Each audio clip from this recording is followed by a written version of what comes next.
உலக மக்கள் அனைவருக்கும் வணக்கம். இப்போது நாம் இவ்வாரத்தின் ராசி பலன்களை பார்ப்போம். முதலில் இவ்வாரத்தின் கிரகநிலைகள்.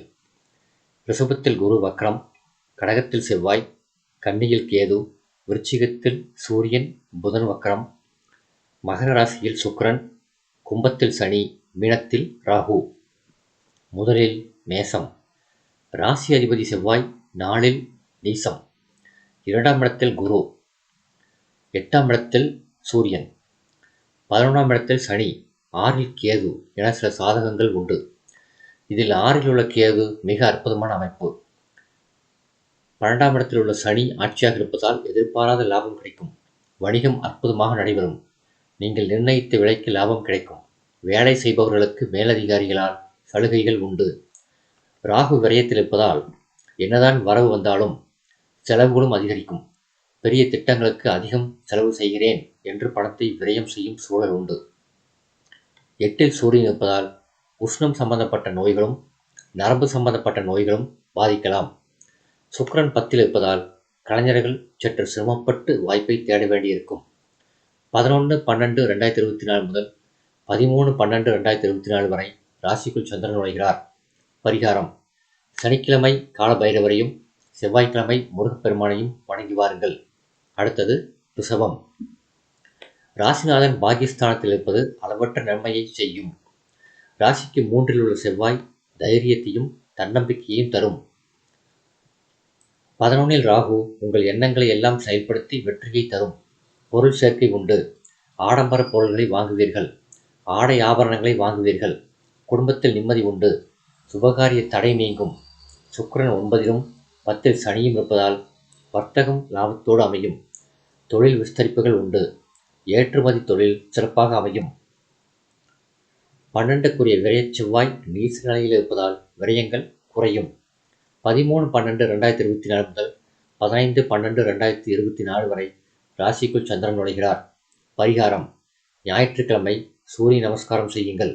சிவாலயம் சென்று இறைவனை வழிபடுங்கள். அடுத்தது மிதுனம். ராசிநாதன் புதன் 6இல் சூரியனோடு இணைந்திருக்கின்றார். கேந்திராதிபதி தோஷம் நீங்குவதால் அவரால் சில நல்ல பலன்கள் உண்டு. சூரியன் 6இல் இருப்பதால் அரசாங்க காரியங்கள் அனுகூலமாக நடக்கும். புதன் சூரியன் சேர்க்கை நல்ல யோக அமைப்பு. பாகிஸ்தானத்தில் சனி இருக்கின்றார். அஷ்டம சுக்கிரன் உங்களுக்கு பல வகையிலும் ஆதரவு தருவார்.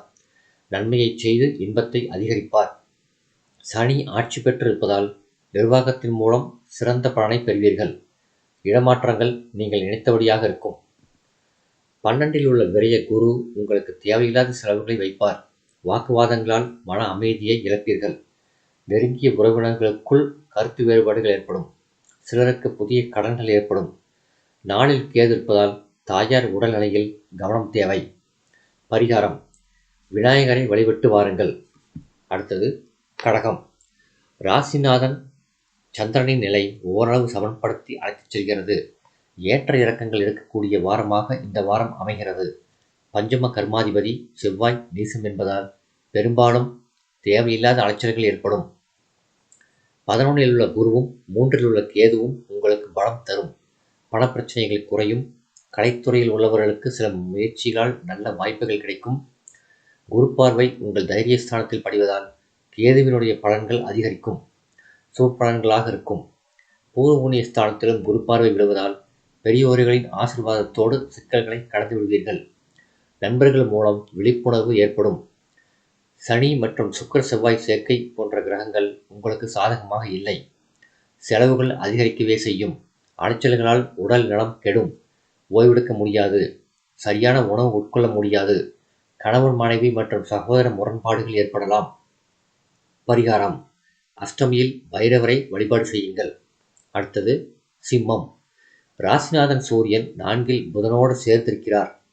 குடும்பஸ்தானத்தில் கேது இருப்பதும் அஷ்டமஸ்தானத்தில் ராகு இருப்பதும் கவனத்தில் கொண்டுதான் செயல்பட வேண்டும். 4இல் புதன் இருப்பதால் கோயில் தரிசனம் உண்டு. பக்தி விஷயங்களில் அதிக ஈடுபாடு காண்பீர்கள். குரு 2ஆம் இடத்தை பார்ப்பதால் ஏதாவது ஒரு விதத்தில் உங்களுக்கு பணப்பிரச்சனை தீரும். பிறர் உதவியும் கிடைக்கும். ஆரோக்கியம் சீராகும். கலை வாய்ப்புகளை தக்க வைத்துக் கொள்வீர்கள். குரு சுக்கிரன் இவைகள் இரண்டும் உங்களுக்கு அனுகூலமாக இல்லை. சுபகாரிய தடைகள் தரும். மனக்குறைகளும் குடும்பத்தில் சில கருத்து வேறுபாடுகளும் ஏற்படும். வரவை விட செலவு அதிகரிக்கும். சந்திராஷ்டமம் 1/10/2024 காலை 9:04 மணி முதல் 11/12/2024 காலை 11:36 மணி வரை சந்திராஷ்டமம் உண்டு. பரிகாரம்: அம்பாளை வழங்குங்கள், அனைத்தும் நலமாகும். அடுத்தது கன்னி. ராசியில் கேதுவும் சப்தமத்தில் ராகுவும் இருப்பது கவனத்தில் கொள்ள வேண்டும். 2ஆம் அதிபதி சுக்கிரன் 5ஆம் இடத்தில் இருப்பது நல்ல அமைப்பு. சுபகாரிய முயற்சிகள் பலன் தரும். திருமணமான பெண்களுக்கு குழந்தை பாக்கியம் கிடைக்கும் வாய்ப்புண்டு. ஆன்மீக எண்ணங்கள் அதிகரிக்கும். கோயில் தரிசனம் உண்டு. சொந்த வீடு கட்டும் யோகமும் உண்டு. கட்டிய வீட்டுக்கு கிரகப்பிரவேசம் செய்வீர்கள். எல்லா விஷயங்களிலும் தடைகள் நீங்கும். வெளிநாட்டு யோகம் உண்டு. உயர் அதிகாரிகள் ஆதரவு தெரிவிப்பார்கள். சிலருக்கு பதவி உயர்வு கிடைக்கும். தொழில் வியாபாரம் முதலிய விஷயங்கள் ஆரோக்கியமானதாகவும் சாதகமானதாகவும் இருக்கும். 3இல் புதன் இருப்பதால் எதையும் நிதானித்து செய்ய வேண்டும். யோசிக்காத காரியங்கள் செய்துவிட்டு அவஸ்தைப்படக்கூடாது. எண்ணங்களில் தூய்மை அவசியம். கெட்ட எண்ணங்கள் பிரச்சனைகளை தரும். சந்திராஷ்டமம் 11/12/2024 காலை 11:37 மணி முதல் 13/12/2024 பகல் 1:07 மணி வரை சந்திராஷ்டமம் உண்டு. சந்திராஷ்டம தினத்தில் பேச்சில் கவனமாக இருக்க வேண்டும். வாத பிரதிவாதங்களில் ஈடுபட வேண்டாம். பரிகாரம்: லட்சுமி நரசிம்மரை வணங்குங்கள். அடுத்தது துலாம். ராசிநாதன் சுக்கிரன் சதுர்த்த கேந்திரத்தில் சுகஸ்தானத்தில் இருப்பதும் 2ஆம் இடத்தில் சூரியன் புதன் இருப்பதும் இந்த வாரத்தின் கிரக அமைப்பு. 6இல் ராகு பலம் பெற்றிருக்கிறார். செலவுக்கு ஏற்ற வரவு நிச்சயம் உண்டு. ராகு வெளிநாடு சம்பந்தப்பட்ட வேலை வாய்ப்புகள் தருவார். முயற்சி செய்தால் நிச்சயம் வெளிநாட்டு வேலையை பெறலாம். வேலை தேடும் பிள்ளைகளுக்கு வேலை வாய்ப்புண்டு. உறவினர்கள் வருகையால் குடும்பத்தில் மகிழ்ச்சி நிலவும். ஆன்மீக தரிசனம் உண்டு. பெரியோர்கள் ஆசிகள் உண்டு. குடும்ப ஒற்றுமை அதிகரிக்கும். பொறுப்புகள் அதிகரிக்கும். கலைத்தொழிலில் உள்ளவர்களுக்கு புதிய ஆதாயம் கிடைக்க வாய்ப்புகள் உண்டு. 2இல் புதன் இருப்பது நன்மை. தாய் வழி உறவுகள் கை கொடுக்கும். மேலதிகாரிகளுடன் அனுசரணையாக நடந்து கொள்ள வேண்டும். எத்தனை உழைத்தாலும் நல்ல பேர் எடுப்பது கடினம். ஊதிய உயர்வுக்கு காத்திருக்க வேண்டும். அஷ்டம குரு குடும்ப பிரச்சனையை அதிகரிப்பார். சந்திராஷ்டமம் 13/12/2024 பகல் 1:08 மணி முதல் 15/12/2024 பகல் 2:52 மணி வரை சந்திராஷ்டமம் உண்டு. சந்திராஷ்டம தினத்தில் பேச்சில் கவனமாக இருக்க வேண்டும். பரிகாரம்: மகாலட்சுமியையும் குலதெய்வத்தையும் வழிபாடு செய்யுங்கள். அடுத்தது விருச்சிகம். ராசியில் 10க்குரிய சூரியனும் 11க்குரிய புதனும் இணைந்திருக்கின்றார்கள். கர்ம லாபாதிபதிகள் இணைந்து ராசியில் வீற்றிருப்பது நல்லது. அது மட்டுமல்லாமல் 3இல் சுக்கிரன் இருப்பதும் சாதகமான அமைப்புகள். 11இல் கேது இருப்பது வெற்றியையும் தன்னம்பிக்கையையும் அதிகரிக்கும். குரு ராசியை பார்ப்பது மிகப்பெரிய நன்மை. எத்தனை தீமைகளான அமைப்பு இருந்தாலும் அவற்றை எல்லாம் குறைத்துவிடும். மன மகிழ்ச்சி அதிகரிக்கும். திருமணமாகி குழந்தைகளுக்காக காத்திருப்பவர்களுக்கு குழந்தை பேற்றுக்கான வாய்ப்பு உண்டு. ஒற்றுமை அதிகரிக்கும். பூர்வீக சொத்து பிரச்சனைகள் தீரும். 5இல் உள்ள ராகுவும் 4இல் உள்ள சனியும் உடல் நிலையில் சிறு பிரச்சனைகளை ஏற்படுத்தலாம். குழந்தைகள் பற்றிய கவனம் தேவை. அவர்களுடைய படிப்பு அல்லது வேலை, திருமண முயற்சி இவைகளில் கவலைகள் இருக்கும். ஜென்மசூரியன் உஷ்ண வியாதிகளை தரும். பரிகாரம்: குலதெய்வத்தை பிரார்த்தனை செய்யுங்கள். முருகனை வணங்குங்கள். முயற்சிகள் வெற்றியாகும். அடுத்தது தனுசு. 2ஆம் இடத்தில் சுக்கிரன் இருப்பதும் 3ஆம் இடத்தில் சனி இருப்பதும் மிகப்பெரிய பலமான சாதகமான அமைப்புகள். வருமானம் செலவை சமாளிக்கும்படியாக வந்துவிடும். சுக்கிரன் 2இல் இருப்பதால் குடும்பத்தில் மகிழ்ச்சி உண்டு. பண வரவு உண்டு. பேச்சு மிருதுவாக இருக்கும். ஆனாலும் திடீர் கடின பேச்சும் இருக்கும் என்பதால் கவனம் தேவை. காரணம், செவ்வாய் சுக்கிரனை பார்ப்பதால் இந்த நிலைமை ஏற்படலாம். கேலி பேச்சு வேண்டாம். கலைத்துறை முயற்சிகள் புதிய ஒப்பந்தங்கள் கிடைக்கும். வருமானம் அதிகரிக்கும். 12இல் சூரியன் இருப்பதால் செலவுகளில் கவனம் தேவை. அதிகமான அலைச்சல்களும் மன அழுத்தமும் உண்டு. பரிகாரம்: சதுர்த்தி விரதம் இருங்கள். விநாயகரை வழிபடுங்கள். சகல தோஷங்களும் நீங்கும். அடுத்தது மகரம். சுக்கிரன் ராசியில் இருப்பது சிறப்பு. சகோதர உதவிகள் கை கொடுக்கும். பணம் ஏதேனும் ஒரு வகையில் கிடைத்துவிடும். 5இல் உள்ள குரு ராசியை பார்ப்பதால் உங்கள் மகிழ்ச்சி அதிகரிக்கும். திட்டங்கள் நல்ல விதமாக நடக்கும். எத்தனை சிரமங்கள் இருந்தாலும் உங்கள் கட்சி வெற்றி பெறும். 11இல் சூரியன் புதன் இணைந்திருக்கக்கூடியது மிக அனுகூலமான அமைப்பு. நீங்களாக வாயை கொடுத்து அமைதியை கெடுத்துக் கொள்ளாத வரை உங்கள் அமைதி கெடாது. காரணம் 7ஆம் செவ்வாய் ராசியிலுள்ள சுக்கிரனை பார்ப்பதால் யாராவது ஒருவர் தூண்டிவிட்டு உங்களை பேச வைத்து விடுவார்கள். பேச்சில் கவனம் தேவை. திருமணமாகி குழந்தைக்காக காத்திருக்கும் பெண்களுக்கு குழந்தை பேருக்கான சாதகமான கிரக நிலைகள் உண்டு. வணிகம், தொழில் உற்பத்தி இவைகளில் நல்ல முன்னேற்றம் ஏற்படும். சப்தமஸ்தானத்தில் உள்ள செவ்வாய் சுக்கிரனை பார்ப்பதால் கணவன் மனைவி பிணக்குகள் ஏற்படும். நண்பர்களால் ஏதோ ஒரு விதத்தில் சிரமங்கள் உண்டு.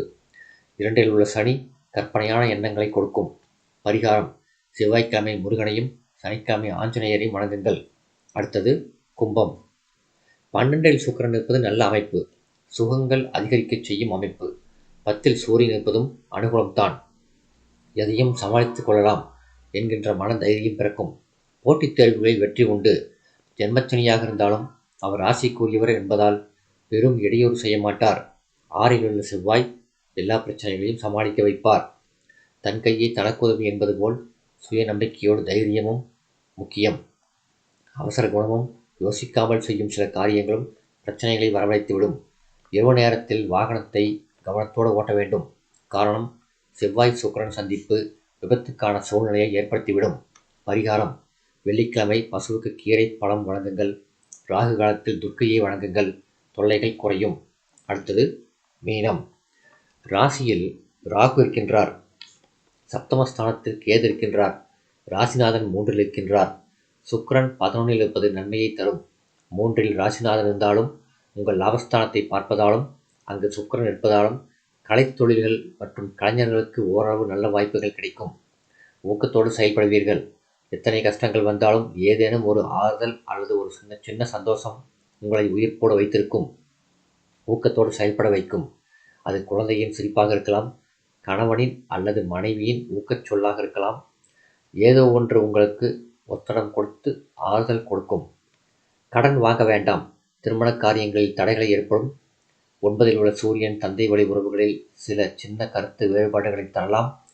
கணவனும் மனைவியும் ஒருவரை ஒருவர் சீண்டி அமைதிக்கு வேட்டு வைத்துக் கொள்ள வேண்டாம். பிற விஷயங்களில் கருத்து கூறுவதோ தலையிடுவதோ உங்கள் பிரச்சனையை அதிகரிக்கும் என்பதை கவனத்தில் கொள்ளுங்கள்.